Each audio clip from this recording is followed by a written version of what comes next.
স্মৃতি ফিরে পেয়েই দীপার অপমানের বিরুদ্ধে রুখে দাঁড়িয়ে সোনাকে উচিত শিক্ষা দিল সূর্য। হ্যাঁ বন্ধুরা, আমরা এমনটাই দেখতে পাবো অনুরাগের ছোঁয়া ধারাবাহিকের আগামী পর্বগুলোতে। সবাই যখন অনুষ্ঠানে ব্যস্ত থাকে তখন দীপা সুযোগ বুঝে সবাই চোখের আড়ালে সূর্যকে নিয়ে চলে যায়।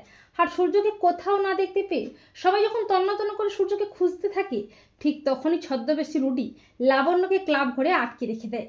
এরপর কুন্তলার প্ল্যান মতো কুন্তলার ভাড়া করা গুন্ডাগুলো সূর্য ও দীপাকে অ্যাটাক করে, কিন্তু সূর্য গুন্ডাগুলোকে আচ্ছা করে রামধলাই দিয়ে সায়স্তা করে। এরপর সবাই যখন বাড়িতে এসে চিন্তাগ্রস্ত হয়ে পড়ে সূর্য বাড়ি না ফিরে আসায়, ঠিক তখনই দীপা সূর্যকে নিয়ে হাজির হয় সেনগুপ্ত বাড়িতে।